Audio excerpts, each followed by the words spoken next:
Mary, I am so thrilled to have you today to talk about your new book, Dirt. This is so much fun because we were talking before we hit record. I have seen many episodes of your show. You've seen a few episodes of mine, and we have a lot of mutual friends, but we've yet to get to meet and talk yet. And so I'm really excited to have you today. Oh my gosh, Rebecca, I'm so excited to be here. Thanks so much for making the time and getting us in here. I know you have like a busy recording schedule, so I'm just so thankful to spend time talking about this book and getting to know you. Yes, this is so fun. And you have had quite the last few weeks, it looks like, with this book coming out. You've been in Nashville, I saw. Was it last week? Have you been having so much fun? We have, I feel like I'm finally getting into the like having fun part because you spend so much time just like with all the to-dos that have to get done and everything's sort of like urgent and like, down to the wire. And so now like the things are done. And so we just kind of get to go out and actually let it soak in that this book is out in the world. So we are having fun now. Yeah, I could see that. And I love taking a look at just so many of the messages that have came out into the world during this time. And yours is one I would now add to my list that I think God sovereignly planned for this time. And I love that. I've talked to so many authors lately that, there's sort of this common denominator of 2 years ago when I signed that book contract, I had no clue what our world was going to look like. And I love that your story is coming out for such a time as this. And I think that's so important to bring out. That's why we're here to talk today. So your new book, Dirt, Growing Strong Roots in What Makes the Broken Beautiful. And I'd love for you to just jump off and start by sharing a little bit about why, your memoir was kind of the first message you wanted to release into the world in book form. Yeah, that's such a great question. We did go back and forth on that because there is so much to learn when you're launching your first book. And there is sort of like, we've started to internally lovingly call it like the first time author standard, where every conversation you have about the expectations for the book, people will say to you in this loving way, like, well, cut yourself some slack. You're a first time author.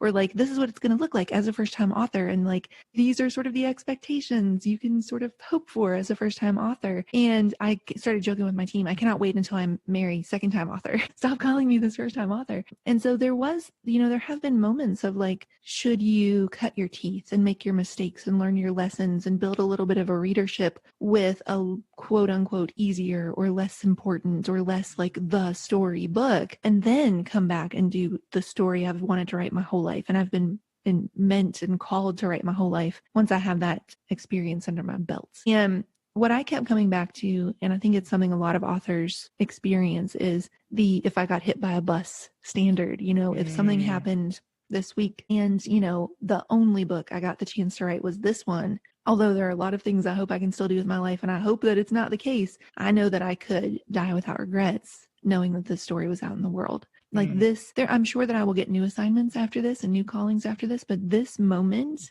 that we're sitting in right now, I feel like God has been calling me to since I was 5 years old and I turned 40 in May. So it was a lifetime coming. And there's almost like a sense of relief of like, whatever else happens, that thing got done. I didn't miss that chance here on earth to make that happen. So yeah, I would say, we did kind of go back and forth. Like, should I just write a business book? Should I just write a marketing book? Stuff that was like in my wheelhouse for years as a small business owner. But I think the combination of first time author, this story, this moment, this year, God knew what he was doing. The timing was very intentional and it was always meant to be. And we're actually, Rebecca, getting some very interesting messages over and over and over from people who are reading the book. They're saying, I read it in a day and a half. They're saying they read it really fast. They're saying, my story could not have been more different than yours growing up. And yet, how do I see myself in all of these pages? And they're saying, this is what 2020 needed. This is what's going to bring hope back to this year. So I do. And I had somebody say that to me early on, a friend of mine. We were doing a podcast for my show. And she said, I just feel like the timing is going to be really important with your book. Like, there's just something about it coinciding, that message, with what's happening in the world. We're leading up to a very divisive time in our country. That's right. She said, I just feel like there's like the timing in particular is really important for this book. She said, I don't know what that means, but I just feel like God's telling me to tell you that. And I was like, well, that just sounds like COVID and an election to compete with and all this other stuff. But what we're hearing from people is this is a spark of hope. This is a spark of forgiveness. This is a spark of reconciliation in a year that feels really divided. Yeah. Oh, that's so important. I would echo your comment about it being a page turner. I was reading some of the endorsements of your book, and Nicole Zazowski, who I adore. I interviewed her when From Lost to Found came out, and she just I felt like she was instantly a dear friend. And I love that she endorsed it and said, I put it down in a day and a half. And when I read that, I thought, man, I have, like we talked, this was sort of a last minute interview for us. And so I'm really excited to get my hands on the book and read it from start to finish as well. But I think one thing I have heard from you, as I've heard you talk about the book, that reminds me of another mutual friend of ours, Allie Worthington. One thing she said recently to me that you've probably also heard her say as she was writing her book that just came out, she had a sticky note in her office that said, tell the truth. And no matter what, that's what she wanted to do throughout, the writing of that book. And I think that's also what you've done here as you release this message into the world. And so for those listeners who maybe have not heard your story yet, so in Dirt, you share your journey from a single wide trailer in the mountains of rural West Virginia to the halls of Yale Law School.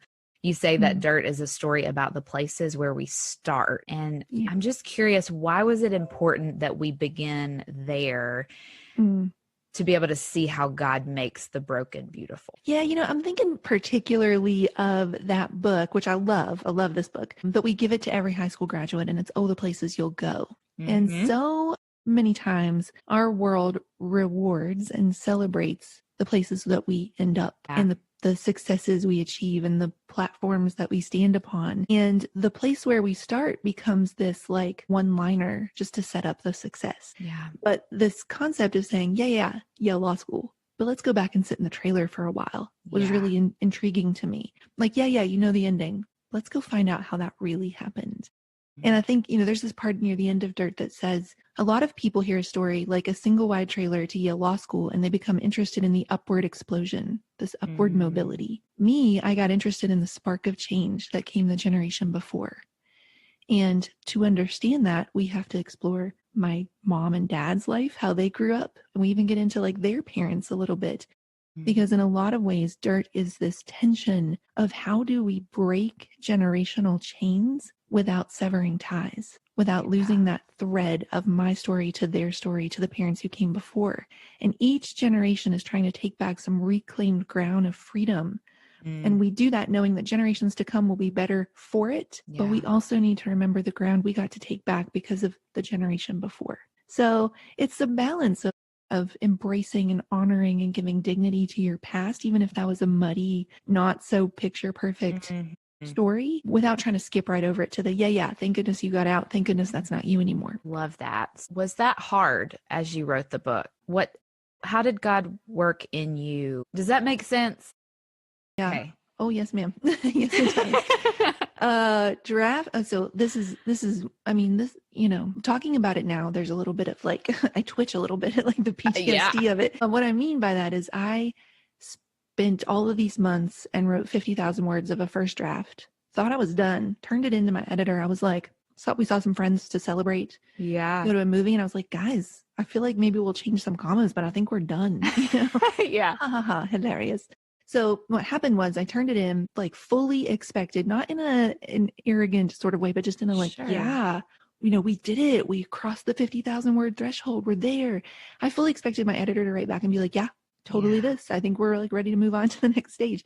And she was finishing up a project, so I didn't hear right back from her. And I got to have this day to sit with it. And I call it my Christmas Carol moment, where you start to get a glimpse of a future you do not like. And I could picture what it would be like to have that version of the story on shelves. And along the line, you asked the question specifically, what was it like for God to like really work on me to get to that place of being okay with, let's go sit in the mildew-soaked, mushrooms growing out of the carpet, filthy floor of this trailer for a while. Let's go sit cross-legged and talk about it for a while. I had people early on, like random people, which is how I kind of know it was God, because that's the only explanation, say to me, I had a high school teacher I randomly talked to, hadn't talked to in 20 years. I had a neighbor, we've never talked about my story, say it to me. I had a coach, that one makes more sense. But different people from different walks of life saying to me all the same message, how can you tell this story and not embarrass your family? How can you tell this story and not rule out the possibility of reconciliation? And so that Christmas Carol moment was like that version of the book. It does not give honor. It does not give grace. It's angry. It's bitter. It's the first time I'm getting it out on the page. And there's a very real possibility that it would close the door on reconciliation with some of those characters forever. Yeah. And so I said to my editor, we're going to scrap it all. And I'm going to rewrite 50,000 new words. So we gutted 30 and then we ended up with 70. So 50,000 net new words in 2 months, December 17th to February 17th. And I was already at the end of myself, Rebecca. I was exhausted. I had poured it all out on the page. I had struggled through demons and things I'd put in nice, tidy boxes and not touched in years. Yeah. December was a very dark month. I did a podcast about this. There were some dark thoughts running through my mind in that month because you're just unleashing a lifetime worth of things you haven't allowed yourself to grieve. And now at the bottom of myself, the end of myself, scraping the bottom of the barrel, I have to climb this mountain of 50,000, not just, 50,000 any words, but 50,000 right words in 2 months' time. And every single day I would get up at 7 a.m., listen to Eminem. That's awesome. Get one shot. Do not miss your chance to blow. Yes. And then write for 12 hours. And then I would Peloton. That was my other self-care bookend. And the Peloton, they talk about, we didn't come out to face this mountain, to crawl up it. We came to rise. We're not out here to teeter on the edge of legendary, the edge of greatness. Yeah. We're going to see this mountain and we're going to run up this mountain. And so I like the way those messages lined up every single day with what the battle I had done that day was uncanny. And so there's not a doubt in my mind to be at the bottom of myself and sit down at a computer and go, I have no idea what I would even write about. And then sure enough, another manna of the section would appear, sometimes in a one big and sometimes 12 hours of it. But section by section, there's not a doubt in my mind, God rewrote the book that you now hold. If you've ever taken your earrings off at the end of the day with that big sigh of relief, you need to hear about Comfy earrings. Comfy earrings are flat back, hypoallergenic earrings designed for 24/7 wear. No poking, no irritation, just beautiful, lightweight earrings that stay comfortable whether you're sleeping, traveling, working out, or running from one project to the next. They're perfect for women with sensitive ears, and they come in so many gorgeous everyday styles. Check them out at comfyearrings.com or through the link in the description. Refresh your jewelry box with earrings you'll never want to take off. Trust me, your ears will thank you. Now back to the show.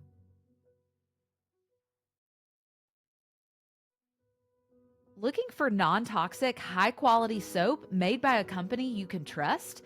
Let me introduce you to Indigo Sundries, a Christian, family-owned small business that's been handcrafting soap for over 20 years. Every bar is made the old-fashioned way and free from seed oils, parabens, phthalates, sulfates, and all the other things your skin just doesn't need. Just clean, skin-loving ingredients that actually leave you feeling moisturized and refreshed. Whether you love a good fragrance, prefer essential oils, or need a simple unscented bar, Indigo Sundries has something for everyone, plus liquid soaps, room sprays, and beard products too.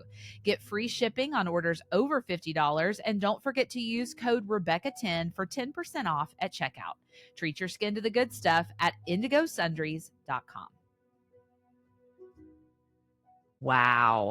That is incredible. Okay, first of all, I'm about to buy a Peloton, and this makes me even more excited about it because I have been such a fan of Spin for a long time. And when everybody and their mother did the free trial of the Peloton app during quarantine, I did the free trial of the Peloton app, and I fell in love with it. And ever since, I have been wanting to get a bike, and I think so. I'm trading in my gym membership for that soon. And but I could see how that would just carry you through some of those long riding days. So that. Yeah. I mean, you're so in your head. Yeah. Your brain is getting worked out for 12 hours, and then your body's like, hi, come back to me for a while. Come back to the present for the while. Come back to reality for a while. Which is ironic with a virtual bike, but it was honestly like, I think I would have really melted down if I didn't have just those two anchors, Eminem and Peloton. That's really the moral of this episode. Yes. I love it. I love it. Well, as we kind of walk through this year, which has been so weird and so hard and so different, I know there are people listening who have their own version of feeling broken and disqualified, or maybe they have a relationship that feels unreconcilable. Yeah. they have their own version of this. So how would you encourage them today to take steps forward? You know, you were at the bottom of your story, and over several months' time, you allowed God to do this redemptive work. But again, back to what you said in the beginning, of a lot of times we skip over that hard part where we get from A to B. So that's what I don't want to do here. How would you encourage that person? The first thing that I will say, and I think that this book is going to end up, there's that great question of like, how do you feel like this book will change readers?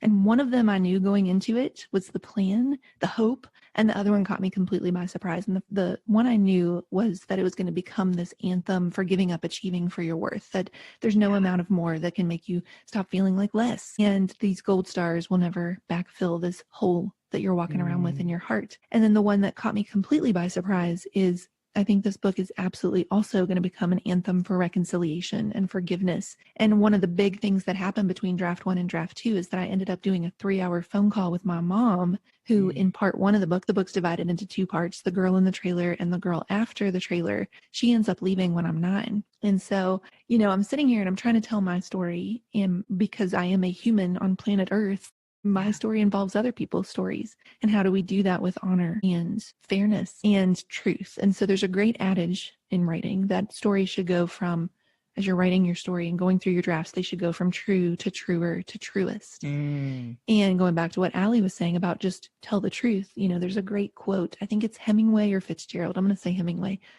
Maybe it was Fitzgerald. Doesn't matter. One of them said, write one true thing, write the truest sentence and then write another.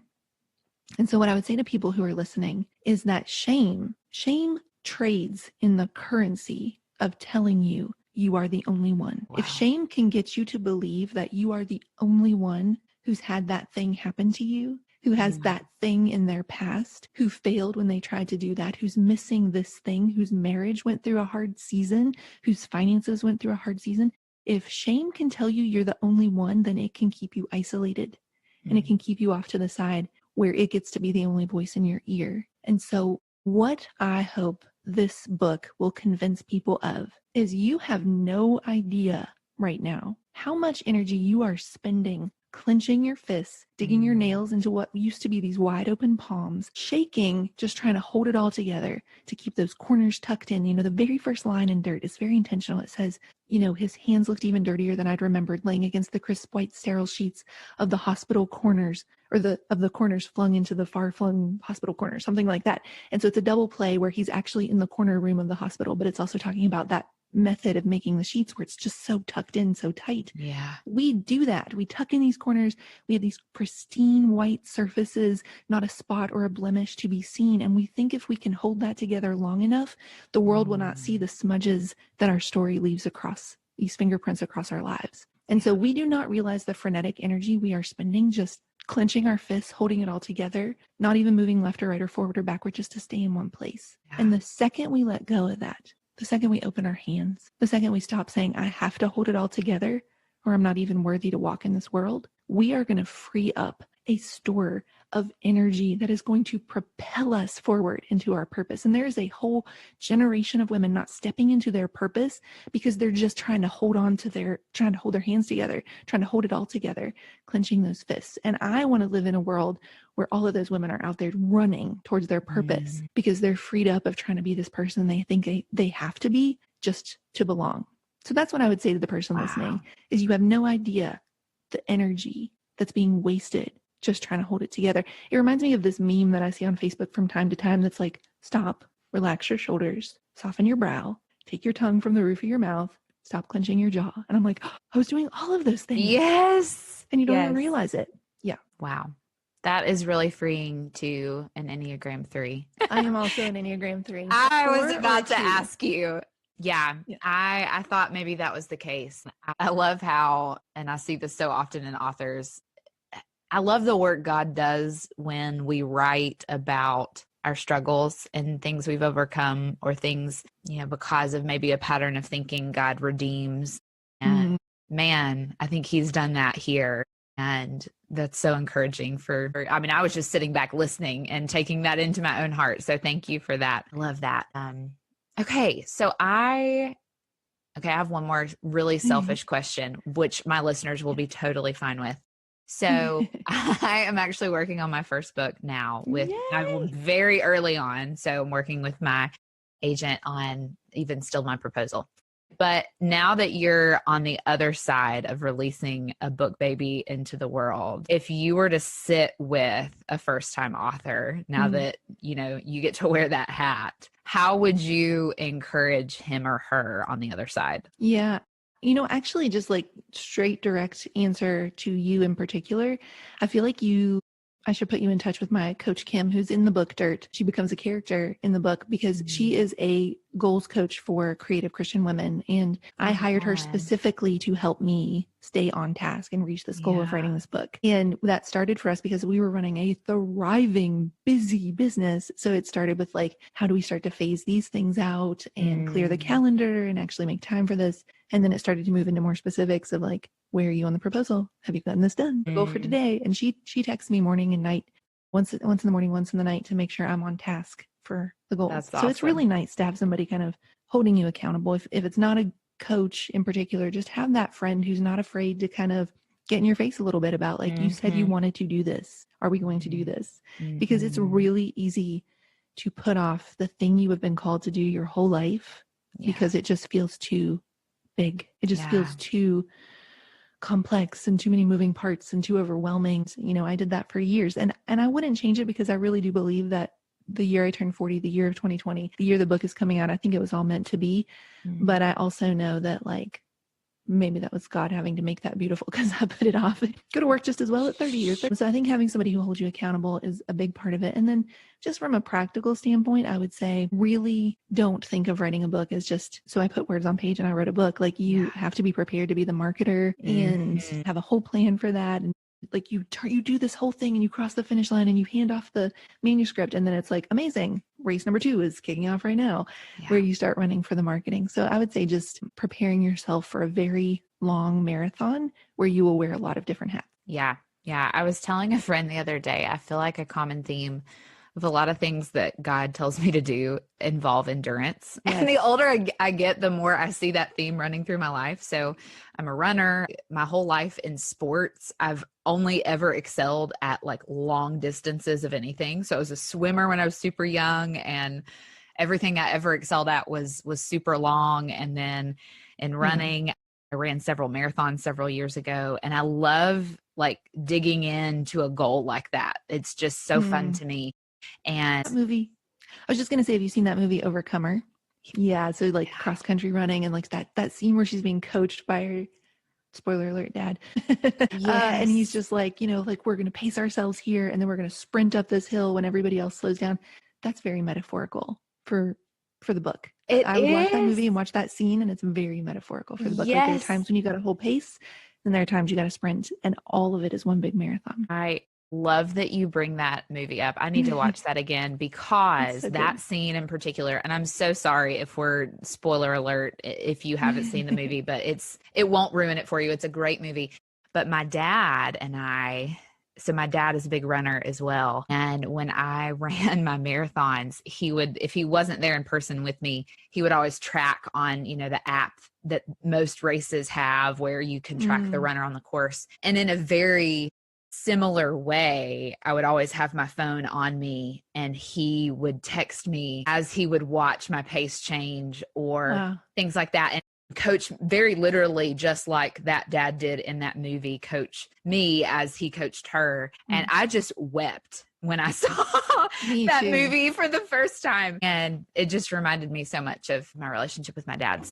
I think that's a great metaphor. I love that you bring that out. And yeah, that's some great advice. I love it.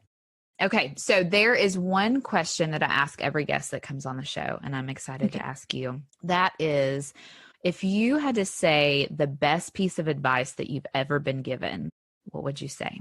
Man, that's a big question.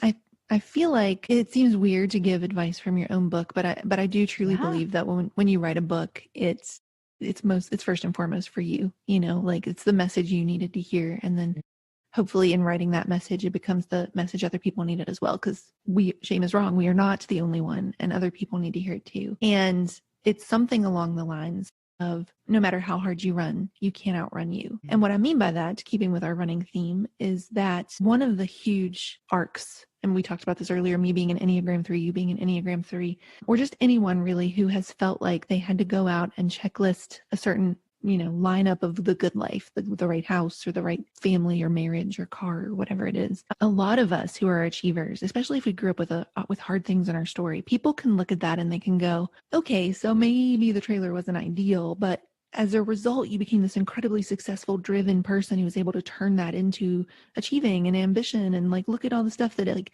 you probably wouldn't have done if maybe like you were in a suburb, if that switch hadn't been flipped. And so people can start to look at someone who achieves like that as Forrest Gump. I say, if I'm making a joke here, I would say it's like Forrest Gump, where they hand him the football and nobody tells him when to stop. So he just keeps running into the end zone, victory after victory. That's what it can look like. Like, oh, nobody told me it was safe to stop running, so guess I'll just keep winning. All I do is win. But it's not like that. And that's one of the biggest things that I both wanted to speak to people like me who know that, and to other people who might be looking at people like me and go, so what's the big deal? Like, your life turned out fine. I wanted people to know just how visceral and primal and survival achieving can become for people like us, where it's like this switch got flipped, like staring at a reflection, a mirror when you weren't ready to handle the reflection, and it's shattered into a million pieces. And all of these to-dos are us just trying to put the pieces back together. I said, achieving is like oxygen. It's like our oxygen. Perfectionism, the penance we pay to take up space in most rooms. And nobody ever told us that's no way to breathe. In a sense of, my running is not like Forrest Gump, victory after victory. My running is a girl in a red cape trying to escape her way out of the deep, dark woods, the branches clawing at her clothes and skin, leaving breadcrumbs behind her, the big bad wolf ripping at her heels. She runs because she knows if she stops, it just might kill her. But when I look back over my shoulder, breathless and wild-eyed, I see it. I am the girl in the red cape, but I am also the wolf. And that voice in my head telling me to run and not stop running, that it will never be safe for me to stop, that voice is my own. And so one of the biggest redemptive moments in Dirt is near the end. It says, eventually doubled over in pain, finally at last exhausted from a lifetime spent running. Like, you have to almost do that. You have to reach that finally at last exhausted moment. You lay down and put your face on the cool ground. You let your fingers dig in and feel the ground break up beneath you. You grow roots. There's a new thing growing in the wilderness now. This vine that now holds you was never a shackle. This vine is power. It is fire and freedom and dirt. And from that place of being rooted, we rise. There is power in us now. And like Peloton, we rise. And that whole lesson is, you can run and run and run and run and stumble into success and stumble into all these things, but you'll still be with you because you're you. And until you make peace with that, your story, the younger versions of you, the other versions of you inside, like those nesting dolls, till you make peace with that, your whole life can be undone just trying to outrun that. Chills. That was beautiful and such a good reminder, especially to even me today. So Mary, thank you. Thank you for that. And I am just so excited about this book being out into the world finally. And I'm so excited for my listeners to get their hands on it and get to turn the pages just as quickly as so many others already have. And so Mary, share with everybody where they can get in contact with you, order the book, listen to your show, all the things. Yeah. So if you head to thebookdirt.com, that's sort of the central hub for the book. You can read an excerpt, you can watch the book trailer. It has all the links to places you can order if you want to do that. And then, from there, you can also click over to you'll see the podcast in the menu to see all those episodes and just like my main website. But I would say, like, if you listen to this episode, if you do get the book and you start reading, like, DM me and let me know. And I love to, I actually answer them. And so I love to hang out over there on Instagram at Mary Marantz. And hearing from people who are reading this book it's made every single one of those, like, we are not going to climb this mountain. This is the darkest of days. It's made every single struggle and hurt and fear moment of it's never going to happen worth it in just a couple weeks. Like, all of that got redeemed, and a whole lifetime really got redeemed just hearing from people. How is this my story too? Yeah. I love it. Well, thank you for telling the truth. Thank you for telling your story. And I'm just so happy it's out in the world. So Mary, thank you for being my guest today. Thanks so much for having me.